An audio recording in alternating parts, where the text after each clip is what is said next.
know your worth. Know how valuable what your skill, what you offer. Just hard work and dedication, to be honest, and just never stopping. I want to be successful. I don't want to be a starving artist because it is an industry where it will either make or break you. I had to do a mind shift to know that I'm running a business. Welcome to this podcast and this video, this production that we're doing here. I'm very grateful for you to take your time and to have a conversation with us and to share things that you have learned. If anyone has not heard of you yet, do you mind introducing yourself? My name is Leslie Andrews. I am a fashion/branding photographer. I'm based in Atlanta, Georgia. I have been doing this for, almost picked up my first camera over 20 years ago. And I just love what I do. And Leslie Andrews Photography is where you can find me on all platforms. Yes, and your work is absolutely stunning. Thank you. I was going through it again this morning. Just, the technique, the level of excellence that I see in your work is, it stands out, obviously. And that's something that has always intrigued me of what is it that enables some artists to stand out, where your work, everyone starts kind of at the same place, and then some just keep pushing harder and just keep going further, and your work exemplifies that. What did that look like in your life, like this pursuit of excellence? Just hard work and dedication, to be honest, and just never stopping. I went to school for photography. I graduated from the Art Institute in 2006. And honestly, I am one of just like one other photographer that I know that's still doing photography, because it is an industry where it will either make or break you. And a lot of times as a creative, we are so caught up in being artists and not really focusing on the business side of things. We just want to do what we're passionate as. But at the same time, you have to create a lifestyle for yourself. You have to be able to survive. And just me being able to do this for the amount of years and still, this is the only thing that I do full time, is just never quitting, to be honest. Understanding that I'm not just an artist, I'm a business, I'm a brand. And just really recognizing that and not just looking at myself like I did for many years as, well, I'm an artist, I'm just about the craft. I had to do a mind shift to know that I'm running a business. I want to be successful.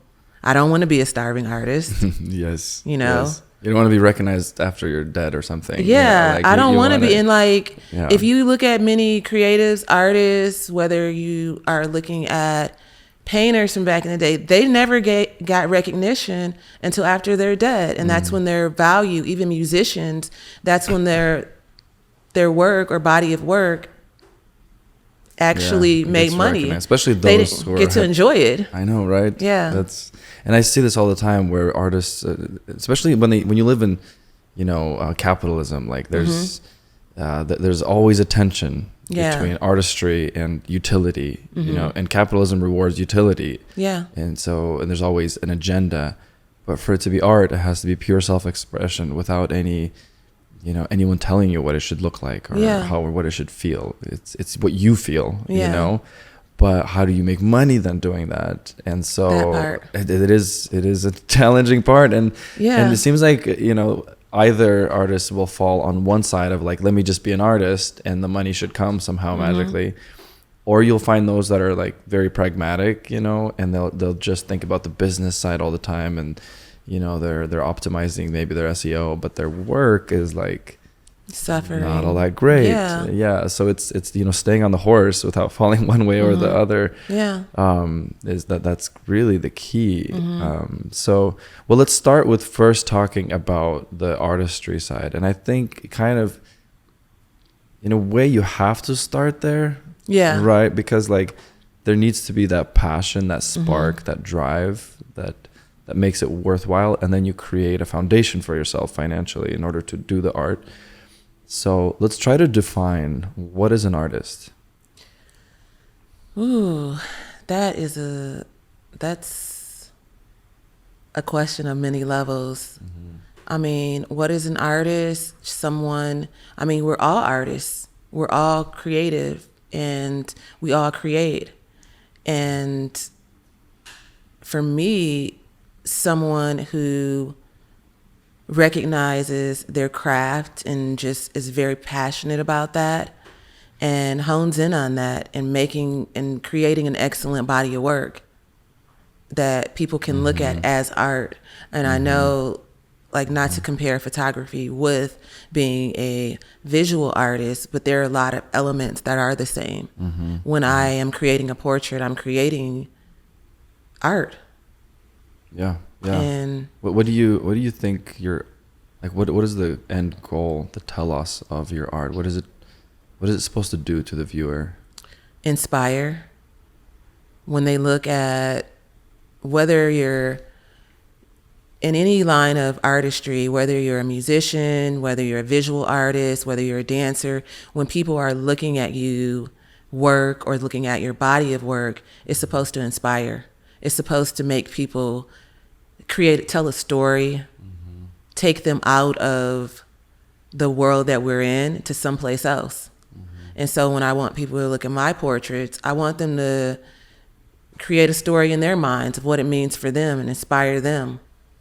Absolutely. So if they're just looking at it just as a creative body of work, or if they're an artist too, just to inspire and like make people think, make people dream, and just. Yeah. Do you think you could stop doing photography or art? Never. I'm gonna do this until forever. Yeah. Yeah. Well, so what I find is like there's different like types of people, right? Like some are just wired differently, where maybe they're a lot more analytically inclined, and for them, they will listen to a song, they'll maybe look at a painting, and they're just not maybe moved as much by it, and they don't have the need to express themselves of their like deep inner feelings, etc. They're just wired different. And then you have like the more artistic type, and I don't think it's binary. It's more of a, some people are more this way, some people are more that way. Yeah. And then when you have the artistic type, like they just feel things so much deeper. Yeah. They'll watch a sunset, or they'll hear a song and it brings them to tears, and they'll like look at a painting and they feel it all. And then because there's so much going on inside, you can't like put words to what you're feeling. It's as soon as you try to describe your feelings, you've abstracted them, and you've created like these, analog kind of, abstractions that maybe if somebody hears those concepts, they will kind of have an idea what it is, but they're not going to feel what you're feeling. Yeah. Like if you want somebody to feel what you're feeling and to actually have a conversation on that level, you have to do art. Right.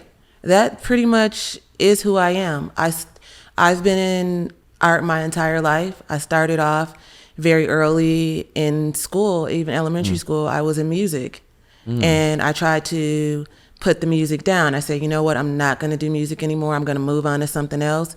And I couldn't even, like, I was in orchestra. I played the viola. No I couldn't way. even walk by the orchestra and hearing them play without like something in me wanting to be a part of that again. So yeah, I played the viola for 14 years. Love it. And it was just like, it just called to me. I just feel like in my heart, I'm an artist. I've always had that longing to create. And even when I went on and got out of high school, went to college, got a just regular 9-to-5 corporate job, I still had that longing to create. And I felt like something was missing from my life. And so I took my first visual art class where I was drawing. And that's when I met some artists and I picked up my first camera. And I should say first professional camera. And then I just fell in love with it. And I was like doing it all the time. I was constantly in the dark room. I had a manual camera, just not even digital, was developing film, working with creatives, nothing to do with money. It was just like I needed an outlet. Yes. I needed something Yes. to take me away from that everyday kind of mundane life yeah. that wasn't giving me anything. And I was like, I have to be around artists. I have to be around other creatives. And it was actually my boss who laid me off at the time. I was getting laid off from my job, and we sat down. We were really close. It was just like 3 of us that worked for his company. And he said, you need to pursue photography. And I'm like, what? I'm like, why would I do that? I'm a single mom. I need to make money. I need a paycheck coming in every 2 weeks. And he was like, no, when you come in here with your photographs, and I had like a little collage of photographs on my desk, your eyes light up. You're inspired. And he was like, I'm very much about people pursuing their passion, doing what you love, not just getting by in life and, just doing that every day, going to work every day, going home. And that's how people, even 50, 60 years old, that's how they live their whole life. And then they retire, and then they may go on to do something that they like doing, if they even know what that is. Yeah. And it's like, I discovered that I loved photography in my early 20s. And he was like, pursue that. He was like, you understand business, go and do what you love. There's a serendipity to me laying you off. It was nothing like I wasn't doing my job. It was just the economy. And he was like, I can't afford to have you as a full-time assistant anymore. But it's so thoughtful for him to recognize that and point it out. Because sometimes we need somebody to tell us. You do. Like, because we're always trying to like blend in and, everyone's doing the 9 to 5 or everyone's doing this and I should be doing that. Yeah. And then it could be that one conversation where somebody looks at you and says, no, your eyes light up when you do this. You should be doing that. You know what? He saw that in me and I didn't even see it in myself. I didn't even realize what was happening. Was happening. I didn't realize the love that I had for it. And I would tell people, I called my family. I'm like, I'm thinking about getting into photography. And they're like, as a job to make money? Yeah, that's terrifying. You're crazy. Why would you want to do that? You're going to be broke your entire life. Yeah. And they were like, you better just get you a regular good paying job, a good salary. And I tried that. I went home. I started looking for other jobs. I'm like, I had my severance pay. I had a certain amount of money to last me. And I kept coming back to that. And I was like, you know what? I'm going to pursue what I love, because I'm not going to be at retirement age thinking, what if I would have went another path? What if I would have pursued what I loved? And I'm like, you know what? I'm just going to jump off the bridge and do it. And here I am, hey, it could have gone a different way. I could have just gave up. I could have said, you know what? I'm tired of being broke. I can't figure out how to make money. I'm going to get a regular job. But my mindset changed. Yeah. And at that point, did you just start finding clients right away, or did you find another job to get by while you were working on your craft? A little bit of both. So I decided at that time there was no YouTube. This was like very early on.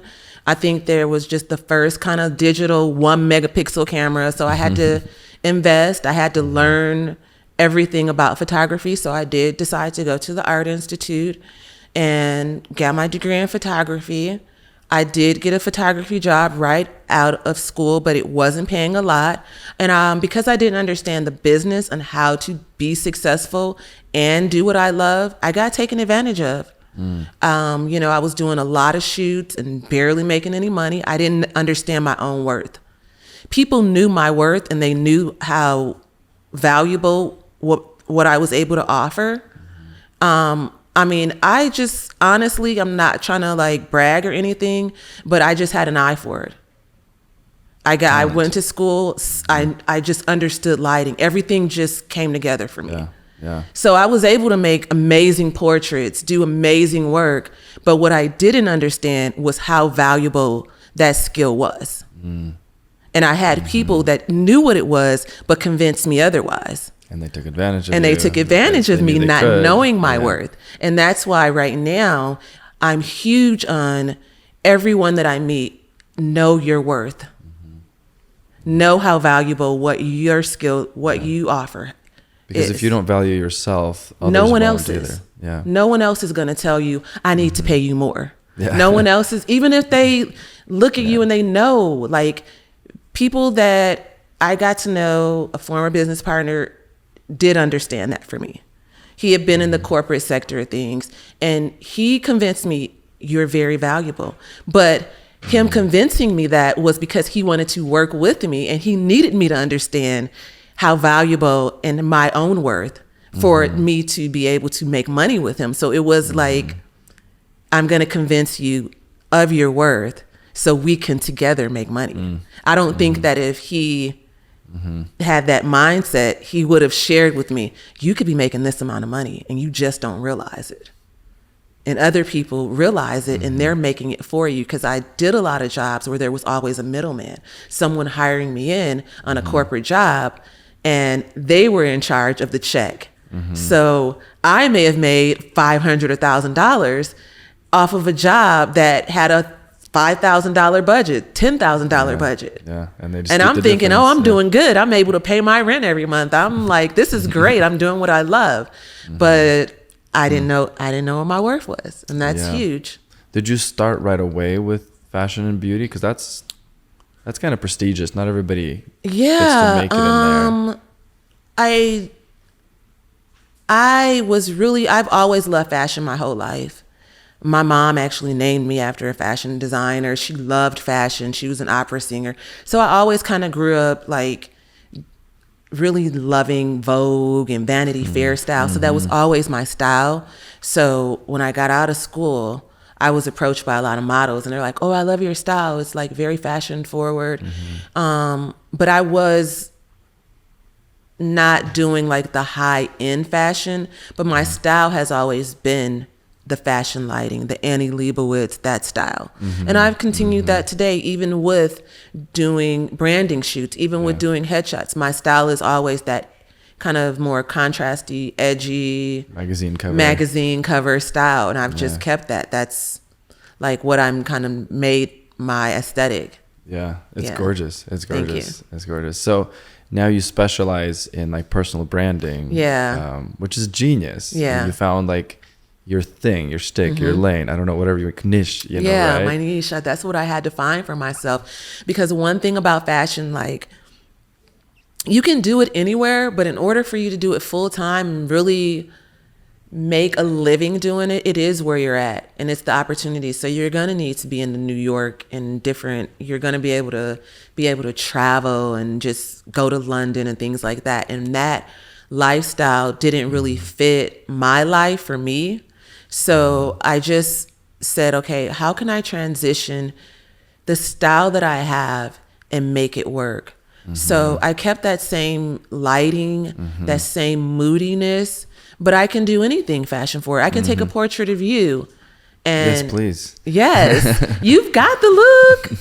And I can do a portrait of anyone and give it that same look. And people come to me.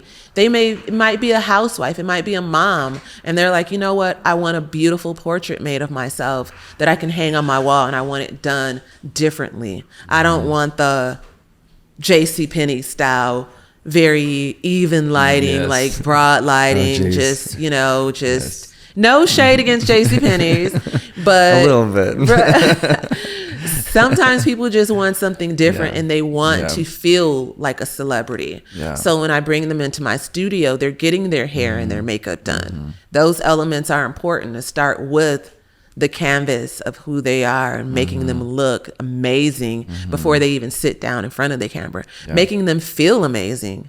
Yeah. And then I sit them down to take their portrait and they're already there. They already feel like, wow, Yeah. I'm beautiful. And I feel like everybody should look at themselves like that. Yeah, and to give them that moment and that Yeah. image and to show them. Just to it's say, like, you know what? Yeah. I'm gorgeous. I want everyone to feel like that. Yeah. It's a feeling that I get, and I've had so many like cry moments with clients where they look at themselves and they're like, I've never felt beautiful before. I've never felt like I could do a photo shoot, and I hate myself. I hate looking at photos of myself, and I don't find myself attractive. And just changing that mindset. Yeah. It's really like beauty is in the eye of the beholder.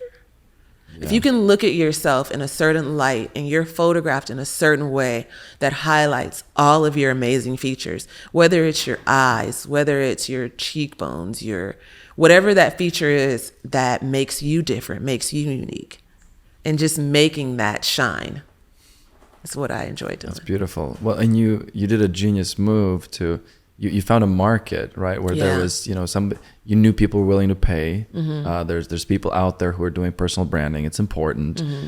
People who are doing personal branding most likely have money. So, you want a market that has money. You Yeah. don't want to be working in a, like a low end market. So, and then you take that kind of style and you craft it into the niche. I mean, I think that's really, really smart. And I want to talk about how you solve the business side, of your business. So you started on the artistic side and you said people were taking advantage of you. What were those moments of realization that like, wait, things have to be different. I need to put on that business hat and work differently. I mean, just to be totally transparent, I feel like I just got tired of being broke, and I got tired of convincing myself that I didn't want that lifestyle. I didn't grow up with a lot. My mom was a single mom. My dad left very early on. She struggled. She always worked 2 jobs to provide us with just a decent life, nothing luxurious. And I always grew up going back to what my mom taught me about money. You don't need money. Like, money is the root of all evil. And she had all of these negative connotations, and I mean, I love my mom, but she's very old school. My mom is like older, and she just had that mentality that, as long as you're, providing enough, that's enough. We don't need to have nice things. And I had to just totally switch my mindset. Like, I would have anxieties going out and getting something nice for myself. I put all of the money I made into my kids and just, my home and creating that atmosphere. But I still struggled with going out and spending money to buy myself a nice handbag, saying you're worth it. Going out and getting nice clothes for myself. Like, just not necessarily like nice, like we always look good, but just anything of luxury and just spending that kind of money. I always felt guilty. Like, I don't deserve this. Like, why would I spend that kind of money? Like, and I had to change that. Like, I do deserve it. Damn it, I've worked hard my whole life. Why can't I have nice things? Why is that negative if I want to go out and spend $1,000 on a handbag? Why don't I deserve it? And it just changed for me. It's like, it's not like everything for me, but I feel like rewarding myself. I want to have a nice lifestyle. And that's what I teach my kids. Even right now, I tell them, like, you deserve it. And don't let anybody ever tell you that you don't. Like, we can all have a nice life. We can all have luxury things that are important for us. Just remember who you are inside. That never changes. So if I want to go out and do a luxury vacation and spend money on my family, I'll do it. It's like just showing them culture and showing them a lifestyle that I can afford. Yeah. And oftentimes when you put yourself out there like that, you realize that, wait, I can work hard and I can have this kind of life, like this is possible. Yeah. And when you take the right steps and maybe you reward yourself at first with like, hey, this milestone, that purse, let's go. And the next milestone, that vacation or something, and then you keep doing that, and it becomes a lifestyle, and you make more, and you realize that you can operate in a different way. Yeah. And I feel good, and I feel confident about who I was, because that's the one thing that was always lacking was my self-confidence. Like, now I feel confident in who I am as a person, and I resonate that when I meet people. I speak that into them. Like, if I meet a photographer and they're struggling and they're like, I don't think I can charge this. Yes, you can. Do you want a nice life for yourself? Do you want to be able to retire? Do you want to be able to provide if you have a family? Do you want nice things? You can have all of that. I mean, I honestly I credit Sue Bryce for that. Like, she's so empowering. Like, listening to her and saying, like, as women, a lot of times we feel like we're not worth that. Like, it's really like a huge difference between a man's mindset, very confident, very like, oh, I need this. I can go out and I can drive a $200,000 car. But when women decide they want to do that, sometimes we're looked at as like, oh, and it's sometimes in a good way. Like, I don't know if you know the term, like, oh, she's a boss bitch, or like that, or like, But that's kind of negative. That's saying like, oh, you have to be this almost kind of like person that you think that you're better than someone else. But that's not what I'm about. That's not what I teach. I teach that everything that I have, you can have this too. It has nothing to do with like me being some wildly powerful person and make that looks down on other people, or like I'm like a CEO of a company, like, oh, everybody's beneath me. Everything that I've accomplished and everything that I've done with my life, I feel like anyone else can. No matter where you're from, no matter how much money you grew up with, no matter what you were taught, get rid of all of that negativity about money. You can have a nice life. And I feel like that's how we should all live. Yeah, and that It's your mindset. It's the mindset. It's your mindset. You gotta just own that mindset. Well, and then you gotta take action, right? Yes. To realize that mindset. So, talk to me about that. Like, what did that look like in your life, in your photography studio, as you were building it up? How did you create, a system for yourself where that foundation was working? Like the business was working. Yeah, the business aspect of it. I did go back to school and take several business classes. I had to surround myself with other successful people. So I started going to conventions. I started networking with photographers that may have not been the most well-known, but they had created a successful system. I wanted to surround myself around people that were where I wanted to be. So I had to spend money, go to conventions, very similar to the Portrait Masters, and being around people that were running successful businesses so I could sponge all of that up. Okay, what am I not doing? I know I have a great work ethic. I know I understand lighting, and just being around the conventions and picking other successful photographers' brains, taking those workshops, investing in myself, and that's what kind of like shifted for me.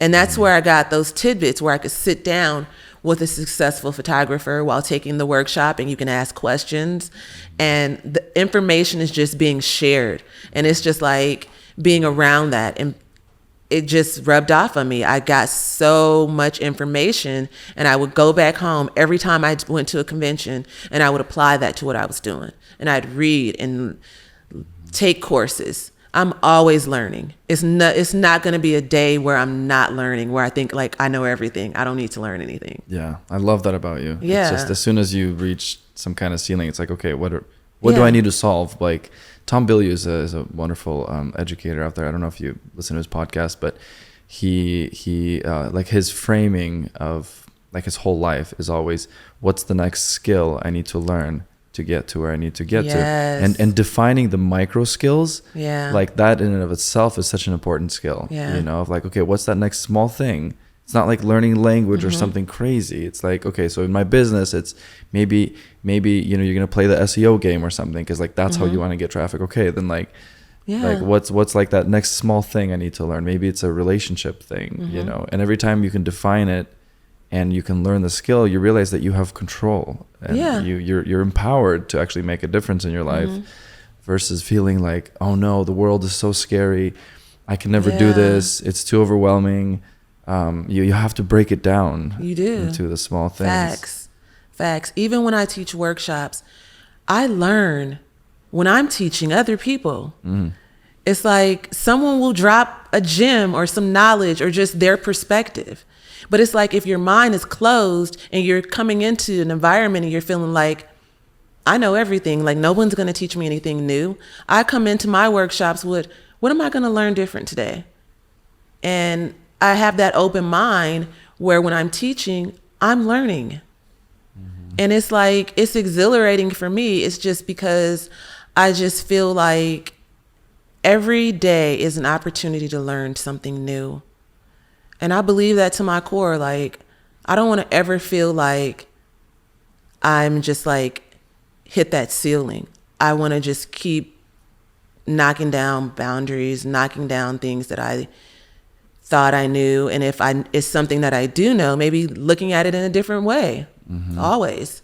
What were the most important things, or maybe one or two, that you had to learn about business, like very practical things that enabled you to level up?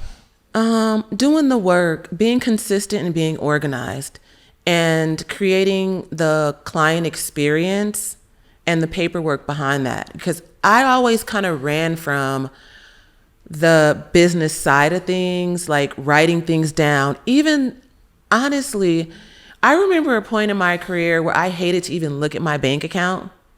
I don't know what it is. And it's like, I've told this to people and it's like, I'm not the only one. It was like, oh my God, I cringe. Like, I don't want to look at how much money I made or I didn't make. Yeah, like, and I literally now have had to change that mindset. Like every day I look at my account. How much did I make? Because if you're just looking at how much you made and you're not looking at what your total costs were, I'm always looking at, okay, what did today cost me? How much did I make after I subtract that? And that's the part that I hated.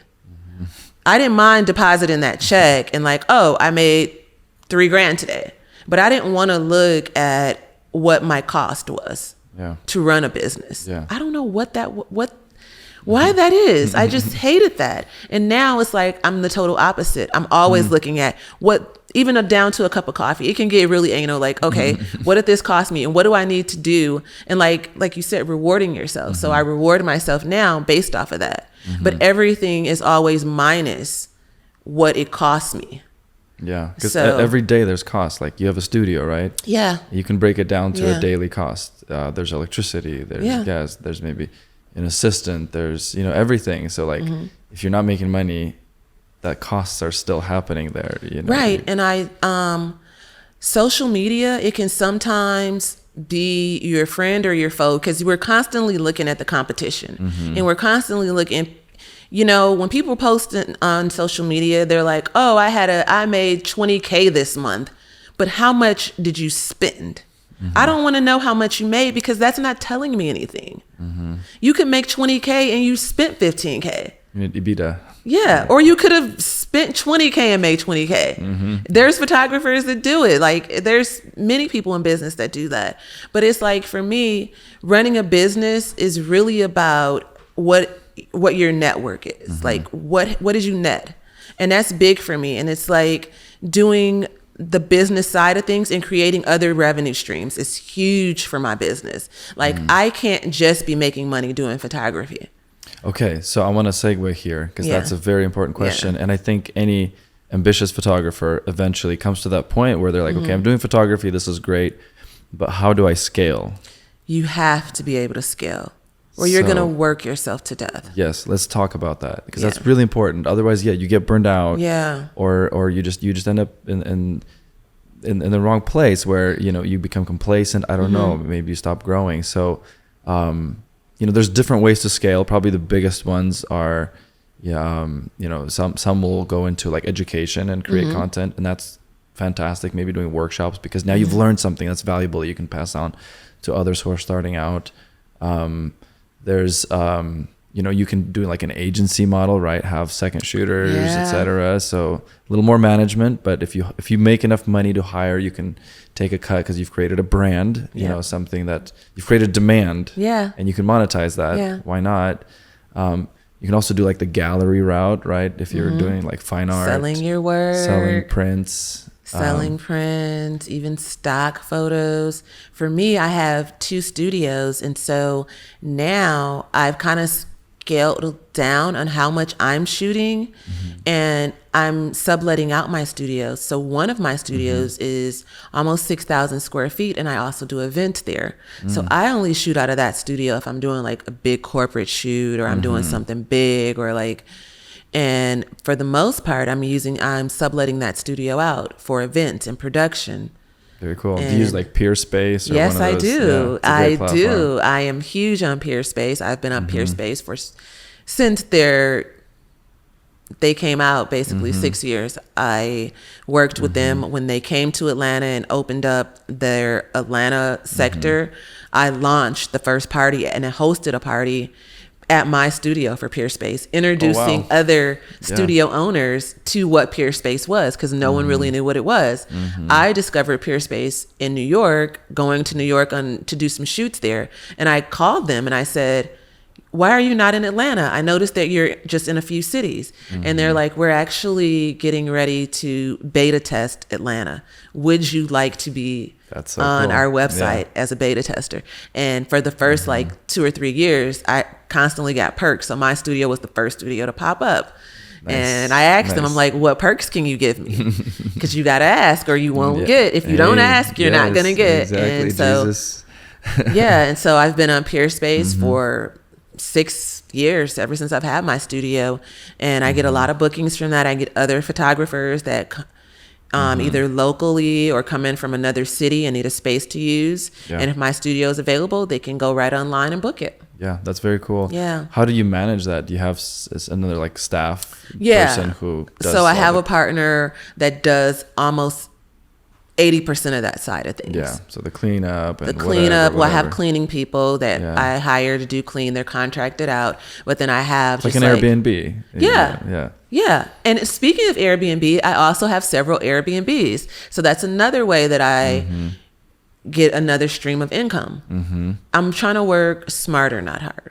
Yes. Yeah. Yes. Yeah. It's a lot of hard work that I had to do in the very beginning No, of but my you career. set up systems. Yeah, and I set up systems. Yes. So now I don't have to work as hard. Now I can enjoy life and I can teach and mentor, which I also do. Yes, because you love that and Yeah. it brings you joy in doing. Okay, so what else? Let's talk about scaling. So you have Airbnb, Peerspace Yes. using for the studio. That's really cool. Yes, I have an online course. You have an online course. Yes, Noticed where I that. teach on other photographers how to run a profitable studio.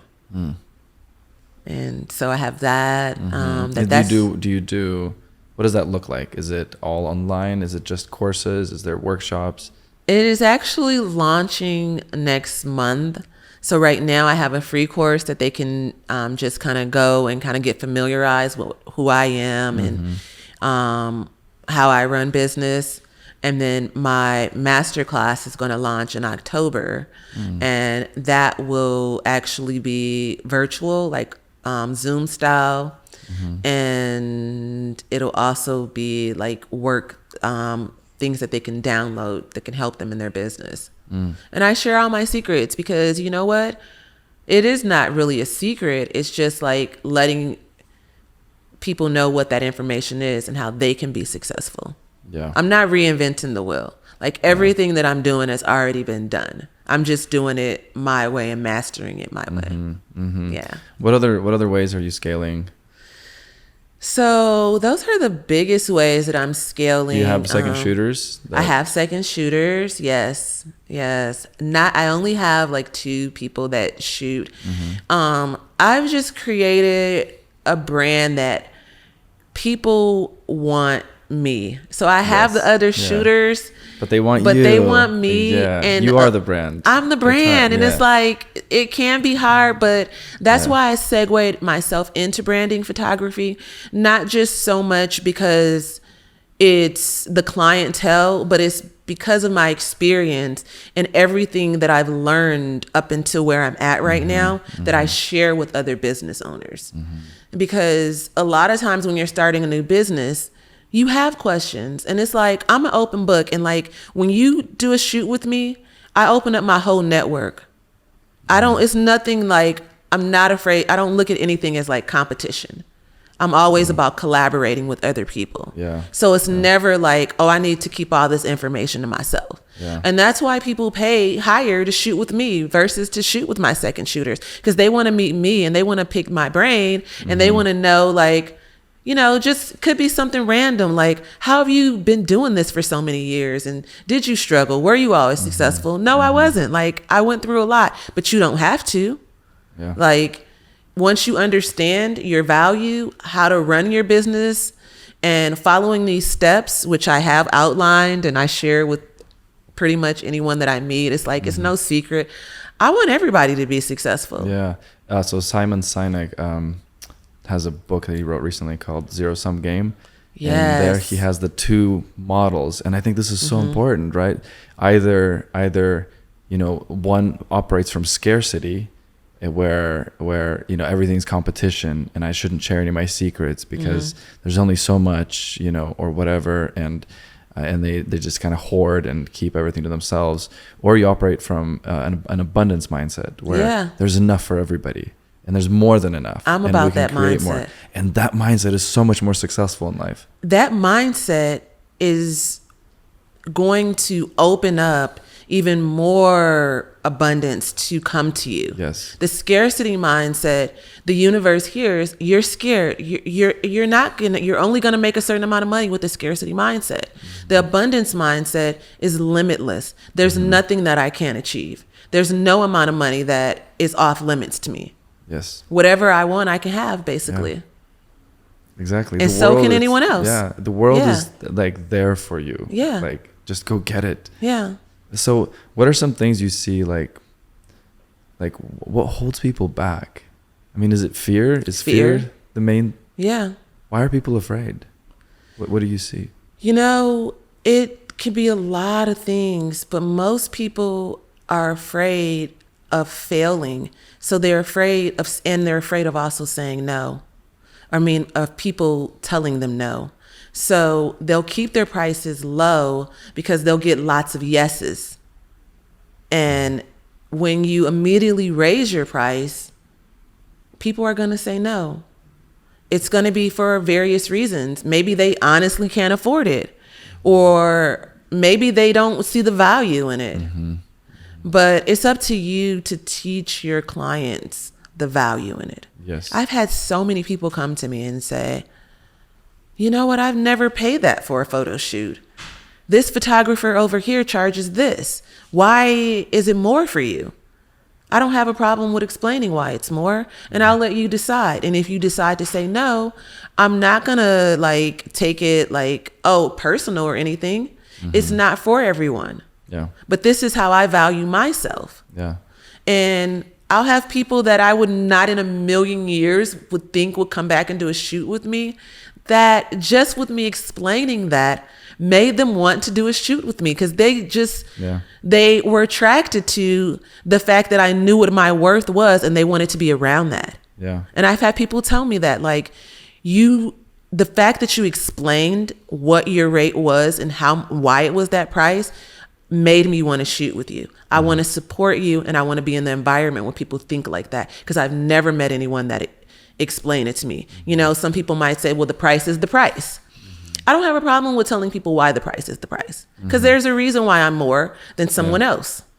Yeah. Well, like if somebody wants a watch, they can go to Walmart and get a watch that tells the time. Exactly. Or they could get, Philippe Patek or something. Exactly. Tells the time. Yeah. But there's a difference. There is a difference. There is a difference. And it's, it's economy 101, where you learn the supply and demand curve. Yeah. And how prices fit in there. So if you can create demand, it might be by explaining to somebody why this is different, because you're doing market education, and that's how you create demand, and demand then determines how much you can charge. So like, yes, if somebody is not creating demand and they just raise their prices, well, they've misunderstood how this works. And it's like, right? That's why there's only a certain amount of certain higher end, like you said, Philippe Patek or even Rolex.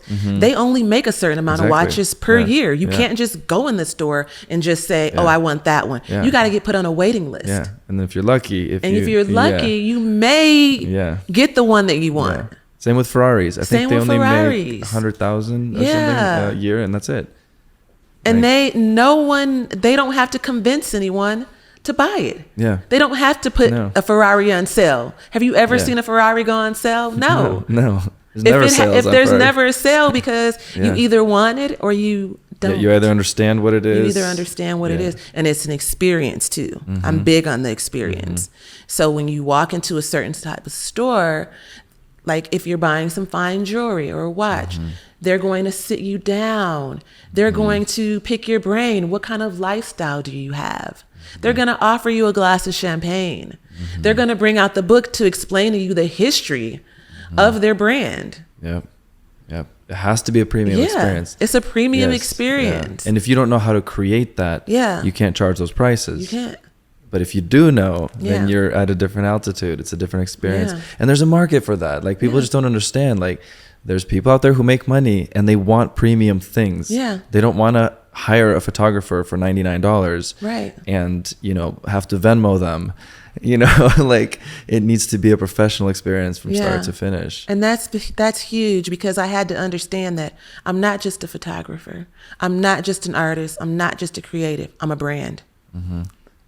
And I had to understand, and I had to make my client understand what that means. So when they walk into my studio, it makes sense for them. You're not just paying for this photo shoot.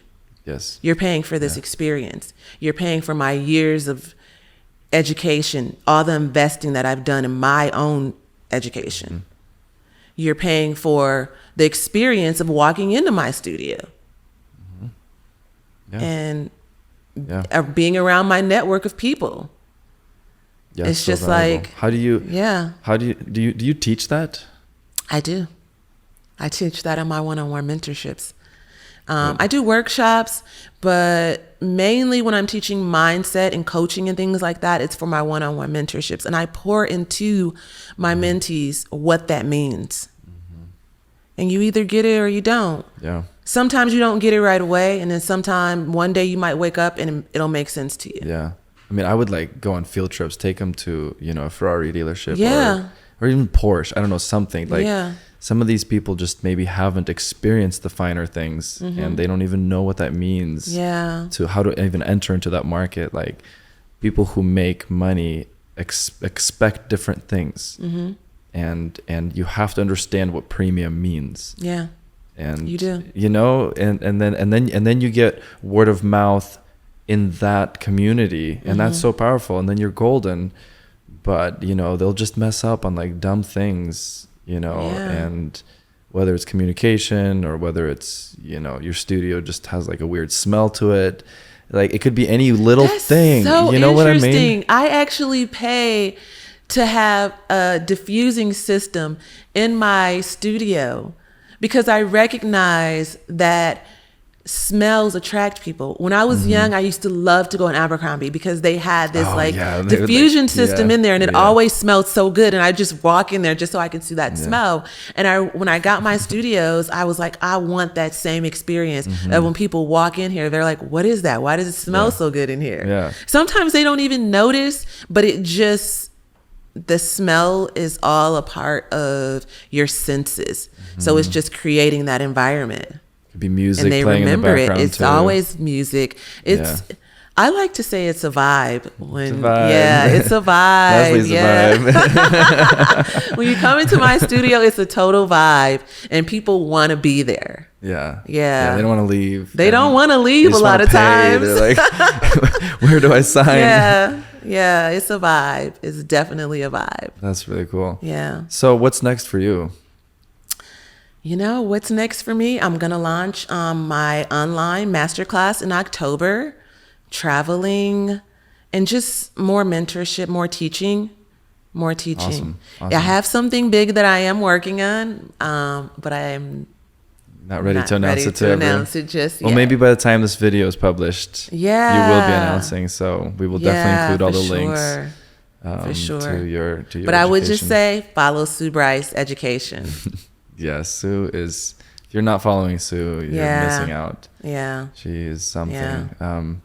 Very, very cool. Well, I'm gonna end with one question that I like to ask everyone. I stole this question from Peter Thiel, and I love him. yeah, he's always about, you know, trying to identify unique thinkers and Mm-hmm. contrarian opinions, and those are very important. And you know, that's when you know you're not just swimming, you know, with the crowd. You're having your own mind. So I'm Yeah. curious, in your field and in your life, what is something that you believe very firmly that most people would disagree with you on?